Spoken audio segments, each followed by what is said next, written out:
Welcome to the Woman Angler and Adventurer podcast, inspiring real women with a passion for fishing and the outdoors to go get their adventure on. Now, here's your host, Angie Scott and Barb Carey. Hey, fishing and outdoors family, welcome to the Woman Angler and Adventurer podcast. I know this has been a very scary and trying time for everyone. I want to make sure you know that we're here for you. Almost everyone is taking a hit right now, some more than others. As some of you know, I operate an Airbnb here in Nashville, and all our bookings were completely wiped out. March was supposed to be our biggest month, and April was almost booked solid, and now there's nothing. That's a huge part of our income, and it's completely gone for the moment. So we completely understand how those of you who have lost jobs, businesses, and investments must be feeling. But we must remain positive and not let fear overtake us. Try to spend time in gratitude each day. You know, we're a very blessed group of people that we have a passion and a love for the outdoors. I don't know about you, but I find myself appreciating it even more now. The birds are still singing, the fish are still swimming, and nature continues on, and there's something really powerful about that. I think out of this situation, we have a major opportunity to introduce others to the wonder of the outdoors, even if it has to be done from a healthy distance right now. And we're determined to keep this podcast going however we can so we can continue to be a resource for you and for newcomers who will hopefully be realizing what they've been missing while they've been overworking or spending too much time cooped up inside. If you haven't joined our Facebook group, please do so. Now more than ever, we need to be connected. If you're introducing someone new to the outdoors, please invite them to join our group as well. We're all here to help each other. We want to inspire, educate, and connect with each other, and that's what this show is all about.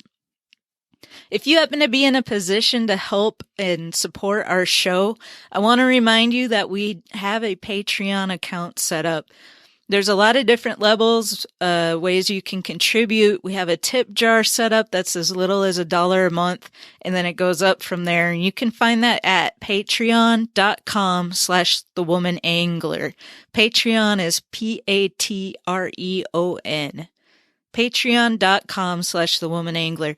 Thanks so much for those of you who already signed up and continue to support the show even through these difficult times. That means the world to us, and, we're going to get through this together. And speaking of supporting each other, I have some exciting news from our friends over at L's Goldfish Lure Company. Since several of the remaining big sports and outdoors shows were canceled, L's wanted to extend to you their special sports show pricing on their amazing lures. To access this, all you need to do is go to their website at lsgoldfish.com. Select your products and use the coupon code SPRING2020 at checkout. That's SPRING2020, all one word. And that'll give you 25% off your entire order. And as a bonus, if you mention in the comment section the Woman Angler and Adventurer, they're going to throw in a special prize just for you, our listeners. So head on over to lsgoldfish.com and get your order in ASAP. All right, one more thing before we get into this week's episode, which I'm super excited about. So a couple of years ago, I wrote a song that got picked up and recorded by a country music artist named Ricky Lee.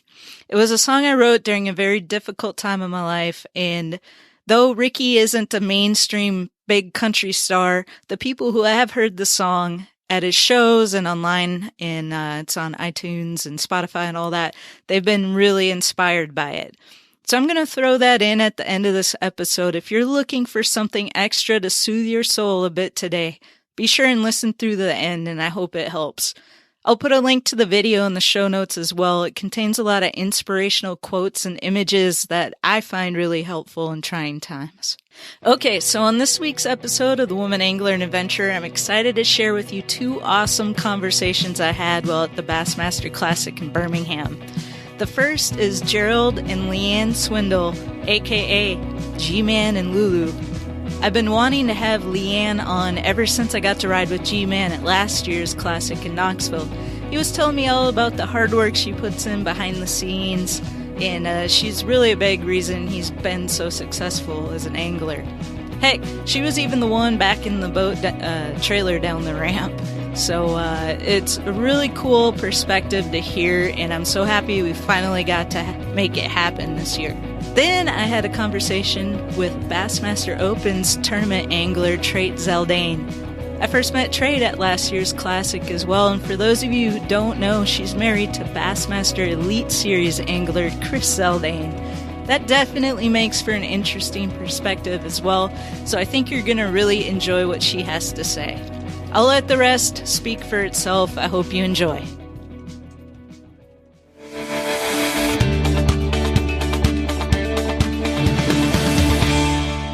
Angie Scott with the Woman Angler and Adventurer, and I think we finally made it happen. We're at the Bassmaster Classic, and we've got GMAN and Lulu. You trying to say we're hard to catch up with, like a fish, like a slippery fish? Yeah, we caught up with you, but we were drinking that time, right? Oh yeah. Okay. Yeah, we did. This one's hard to catch up with. Yeah. It's because I'm having to chase you around. Yeah, that's right. That could be worse. Could be chasing Ike. Have you seen what's on my back? A big pack. The 50th Classic is jamming. Sticker. Yeah, James Watson. He loves you. He loves you. We're glad to be on. We know, and we appreciate your patience on letting you get here and hide us around today. But you've been hustling too now. Oh yeah. The podcast is growing. Yep, it is. We just won an award, Best Outdoor Podcast for 2019 from the Outdoor Media Summit. So, there you go. Yeah, it's pretty exciting. Going out on Gunnersville tomorrow. Oh really? Yeah, going out with Yamaha. First time to ever be on on the Big G. You'll fall in love. I can't wait. I got a tournament there, I think, in May. So okay. Yeah. So we met last year at the Knoxville, Classic in Knoxville, and I got to ride along on practice day, and it was awesome. And you kind of were telling me about all the stuff that Lulu does behind the scenes. And so to back it up a little bit, last year was my first Classic, and I've never done a ride along before, so I was kind of doing some research. And I was getting a little nervous because I was reading about some marshals were saying, like, sometimes you're expected to back the boat in and stuff. And I was like, oh, God, all these people are going to be looking at me. And I was so relieved when you guys pulled up and you were behind the wheel. Oh, yes. But now I hit the panic button sometimes, too, especially depending on where we are. You know, if it's dark, you know, my eyes don't see as good in the dark, in the low light now. So yeah, I like to be in the back of the line, see that sun starting to peep up. She's the best boat trailer backer out there. No, I'm she never going to drives brag. her own tractor. She backs the boat, the camper. She's got it. Well, you were a pro that morning, and I was very thankful that you were there. He's very good to put me extra lights on the back of the trailer so I can see. Well, lights are good, but over 50, lights are crucial. Amen. So we were out. G-Man was kind of telling me about all the stuff that you do behind the scenes, and I was like, oh man, we need to have her on the show because that's a perspective that we've not had. So, what's a typical day in the life, a tournament day like for you? Tournament day starts early, and I tell him all the time, I'm like, okay, I wear a lot of hats. I said my first hat of the day is usually a barista. Is that the way you say that? Because I'm the coffee maker. I'm the sandwich maker. I'm what were you telling in the seminars last week? You're my inspirational life coach, my spiritual coach, reading my Bible scripture. Whether he thinks he needs it or not, he gets a daily dose of that every morning. You do wear a lot of hats. Your mornings start pretty rough. I mean, she's like, we hit the floor running, and you know she's never lets up from trying to get both of us get our coffee chugged down, and usually if we got Bama, I'm trying to get Bama out to pee, walk the dog. She's making sandwiches, trying to get breakfast ate, trying to get there. So she does a lot in the mornings. I mean, I see some wives that come out here and they're like, never get up. They don't even know what's going on during the day. And she's been up for 4 hours, done everything. I'm like, she hustles, man. So we're a two-man team. I mean, that's the thing. This is work for us. I mean, we have 2 employees, he and I, and that, I mean, that is it. That's impressive. I do everything I can to help him get out the door. And because when he leaves, I mean, it's all on him. And then, I'll spend the day if there's list of errands, if there's, changing of the oil that needs to be done, or if there's sponsor, interactions, if there's tackle that needs to, if I need to run out and pick up, certain baits, if he's, running low on. So just anything really, when we're on the road, anything to make his job easier is really, I think, at the end of the day, what my job is. You do a damn good job of it. Well, thank you. Or even sometimes running emergency trolling motors out. Yeah, done that. That's one of the things, like, and some of the ladies will say, hey, do you want to go to the wine tasting or something? And she always says, I don't want to be 50 miles away, because if he breaks down, it's very crucial as fast as I can get to him, get the boat on the trailer and get back. That's the day. So it's weird for her perspective, because some of her friends are like, well, we're going here, we're going there. And we always have this thing, when we want a vacation, we'll go home and go away.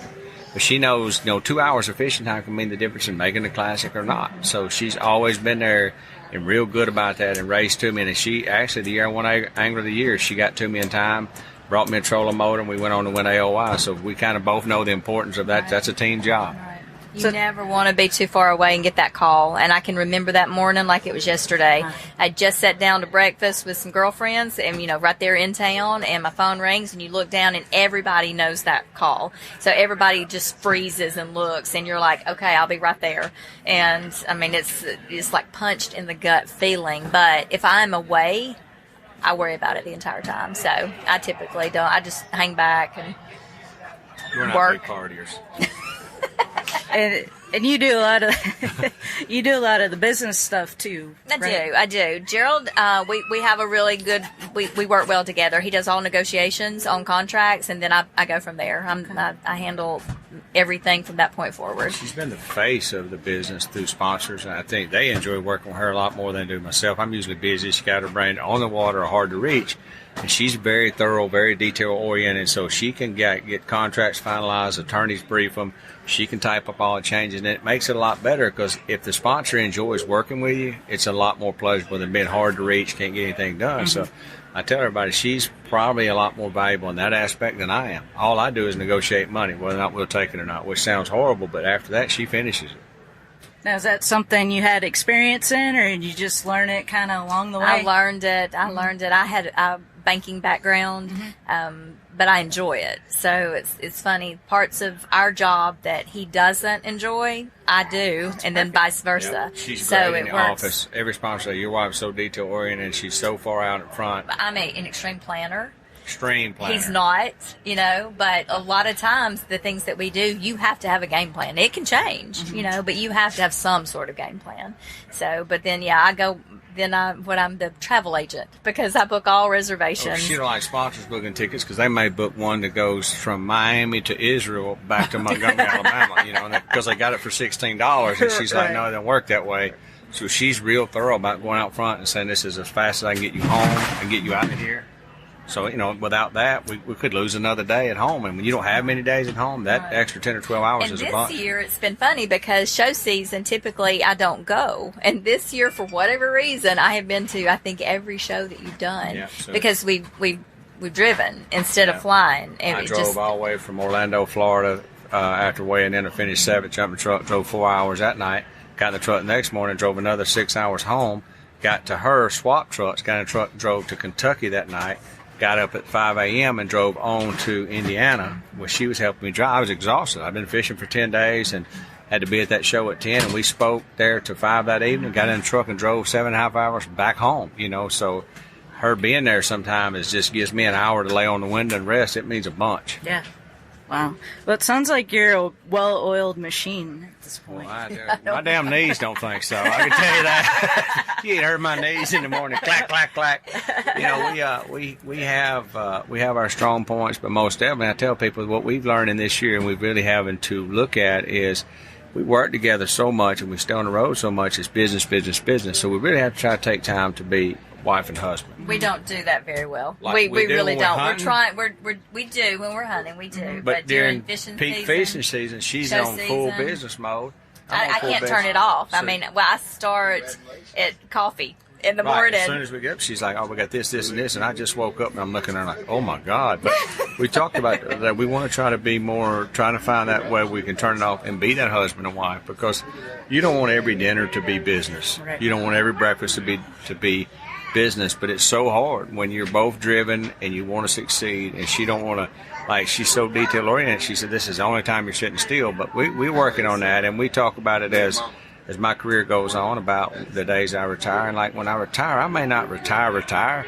I just may roll way back and just compete on the tournaments and spend more time with my wife. I just may not want all the sponsor obligations. But I think that's the biggest thing you run into working husband and wife, because we're together 24/7 a lot. It's just sitting down and saying we're going to be with each other. We're not going to talk business. And that's probably with anybody, no matter what you're doing. And it's a fine line, because when he's mad at the office manager, he's mad at me. He's mad at his wife, too. He can't just say, okay, it's 5 o'clock. You're my wife now. I'm not mad at you. Oh, yes. Well, I'm still mad at you, buddy. So we're learning. It is a constant juggle of priorities and family. And now our grandchildren are getting older. Our daughter's moved 5 hours away. So, like, when we're home, just trying not to, find time to see the family. Our parents are up in age. My mom's staying sick a lot more. So we're seeing our lives change a lot, and what the priority is in being home and still trying to compete. So it's an eventful learning year every year. It changes every year. Every year we start that new season out with a different game plan. We're going to get better this year, and I think we do. It's certain things we get better at, and then it's like, okay, now we're just busier. Yeah. We got better, we got busier. So. Yeah. And they're coming back to Bass this year. A lot of new sponsors came back on board, and things very really blessed year. Very, very blessed, and it really put the responsibility level super high. And I struggle to say no, and she struggles a little bit to say no. But after a while, there's just only so much peanut butter you can put on bread. I'm getting better at saying no. I'm getting better at it, and when he doesn't like to, I just tell him, hey, just give him my number. Yeah. But it's a fine line. Yeah. Well, I want to go back to, you just mentioned putting peanut butter on bread. Yeah, that's it. The sandwich thing, when we were out there, or I was out there with the ride-along, I was really impressed with my lunch. Well, thank you. No, I don't think I had a motivational, inspirational quote on my sandwich bag, though. I'll do better next time. I actually had a marshal at one of my last tournaments. His wife had wrote one on a bag and sent it to me. Yeah. So the sandwich bag notes have kind of took off. She does real good at that. And some days I need them. I mean, when it ain't going your way, sometimes just a little friendly reminder that she's got your back, or just keep your head up, or keep fighting. It's all you need. Well, so, you're all about the positive mental attitude, which is awesome, and the inspirational quotes obviously help with that. And I know you're very positive as well. What's it like, you're doing all this stuff, everything you can do to help him when he's out on the water. What's it like for you when he's out there and you can't do anything pretty much after that? Oh, that's tough. That is tough, especially last year. And I'm not knocking any organization, but I knew he was extremely unhappy, and I could see when I would watch him on live, I could just see the look in his face, and I got to the point that I quit watching, because it would just tear at my heart, because I'm like, no matter how many coffees I make or sandwiches that I make or, emails that I answer, I can't help him with that. That's, something he's got to deal with on his own. And so, yeah, it's tough. It's one of those deals that when he's out there having a ball and he's catching them and he's, having a good time, man, you're celebrating too. I'm in the camper or I'm in the hotel room or wherever I'm at, and I'm just like, thank you, Lord. And then you go through that tournament that he's throwing everything he's got. I mean, he's giving it 150%, and it just hurts so bad. And then it's a different prayer. It's like, Lord, please help him, So it's tough. I mean, I feel like that his highs are mine and his lows are mine as well. So we've rolled some out together. We have. We've had some lows and highs, and I've put on Instagram before, she's my ride or die, and everybody's like, I'm like, dude, you don't understand. She's my ride or die. She's got my back. No matter how bad I suck or how high I am, I know when push comes to shove, she's got my back. Well, that's an awesome thing to have, for sure. It truly is in this industry and in life in general. Somebody's got your back, because sometimes all you need is just somebody to talk to or know you with me. Yep. And that can push you through a lot. Yep. Well, awesome. What are you most excited about this year? Tournament-wise? getting to camp. Yeah, getting to camp again. We're taking our camper this year. Said I love to camp. Yeah. I love tournament wise. I'm thinking about the schedule that we're looking forward to. I mean, I'm looking forward to Chick. We've got some good history there. You love going up north. It's do. Beautiful up there. And Waddington, they have such a tremendous crowd that comes out. We've got some friends there, and make it work. I think that the biggest thing for us is we just glad to be home with Bass, and it's a whole different attitude. So, in our big perspective picture, we just look forward to all of them. It's like, sure, I'm just glad to be out here, man. Just go with it. He's also fishing the opens, and he's fishing both sides. So on the central side, he's fishing with his nephew Trey, and so that I'm letting them have guy time. That's our guy on time. those. I want them to bond, but I want Trey to also see how it's like when you don't have someone out there doing everything. Mm-hmm. You know, like when he has to make his sandwiches or when he has to go get water and I want them to have, I don't want Gerald to be distracted with me or Bama when Trey's there, because I want them to have that bonding time together too. But it's going to be a good year, Taylor. It's going to be a good year. Awesome. Well, thank you so much for taking a little bit of time to talk to us at a very, very busy weekend. This podcast was done in the storage room of the Sealy Big Bass Tournament. I think we got to get a picture. This is priceless, but it's the only place we could hide. So Nicole's going to take it. Thank you for Nicole Sealy. Bob. And that may be your next podcast, because Nicole and her dad have ran the Sealy Outdoor Tournament forever.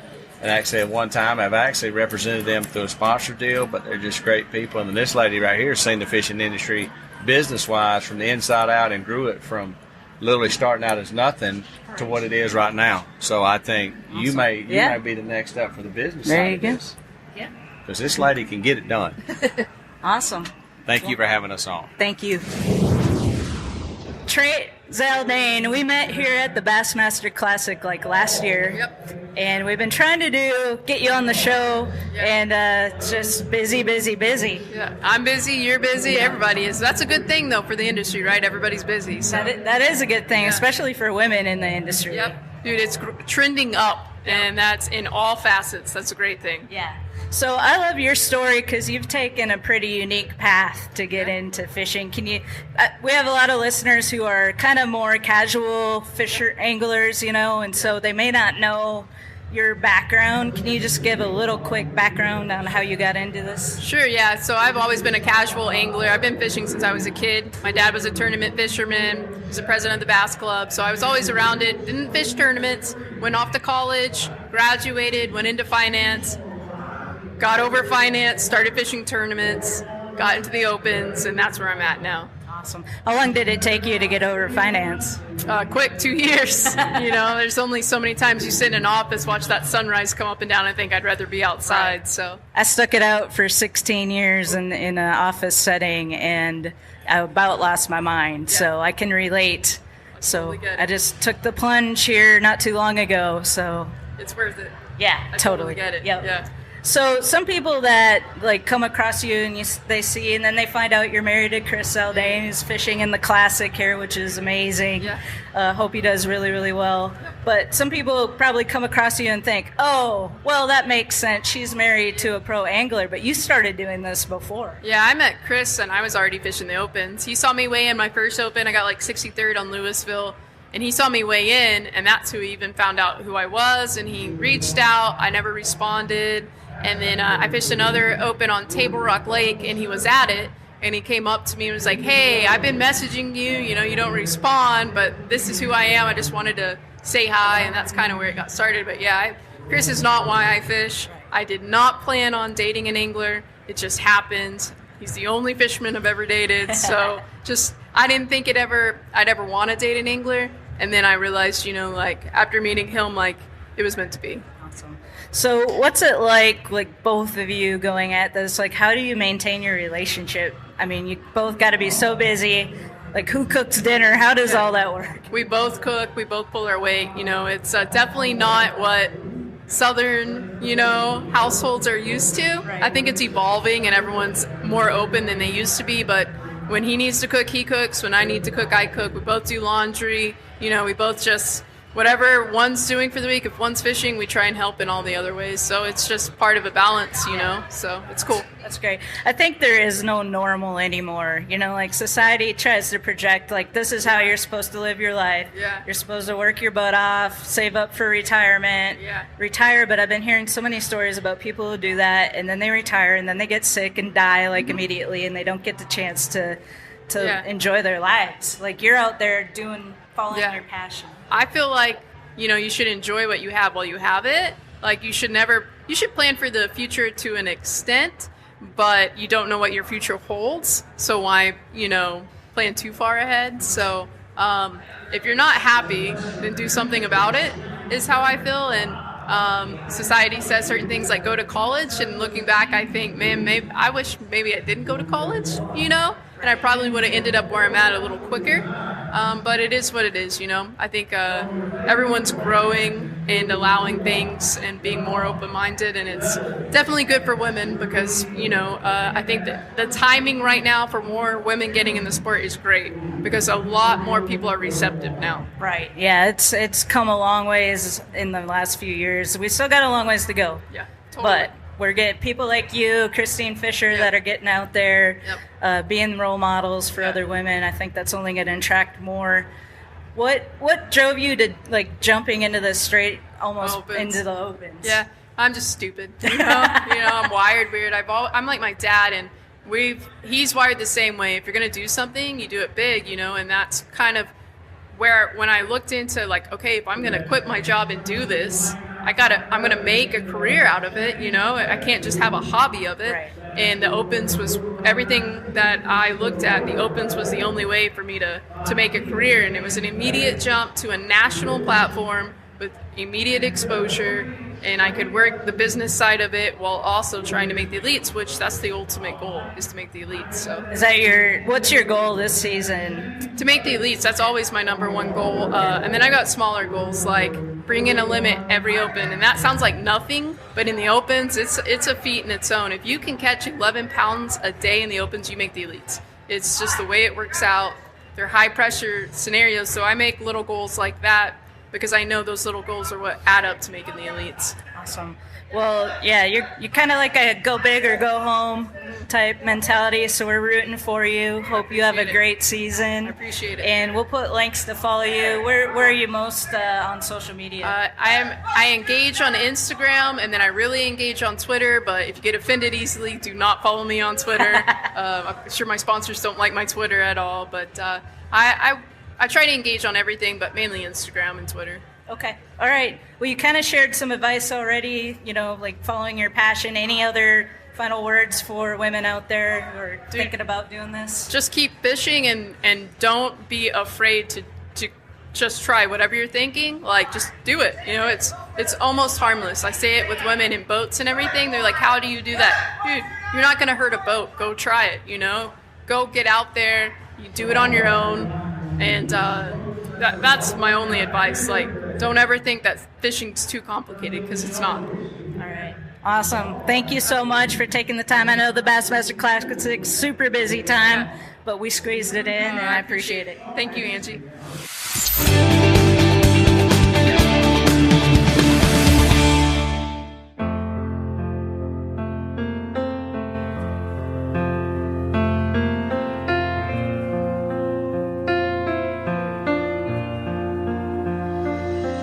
I'm standing at the base of this wall, facing something I can't get over.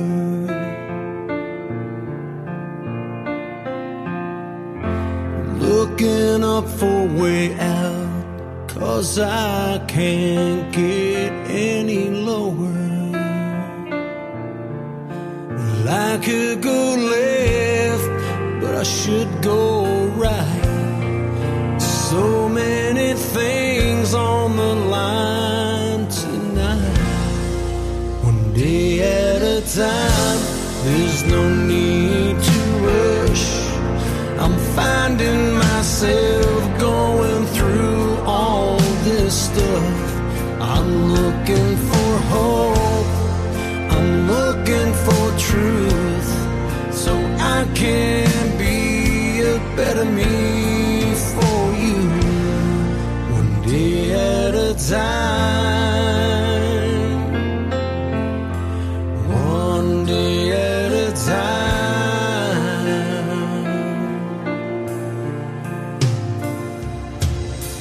said to myself, I can do this all alone.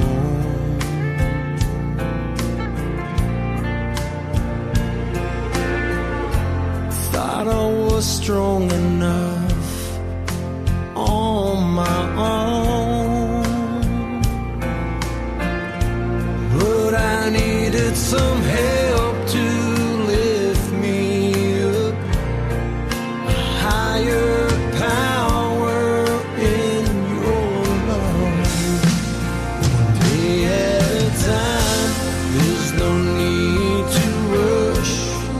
I'm finding myself going through all this stuff. I'm looking for hope, I'm looking for truth, so I can be a better me for you. One day at a time.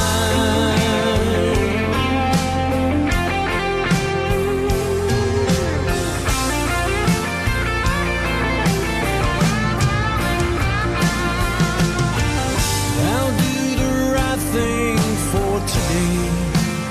As for tomorrow,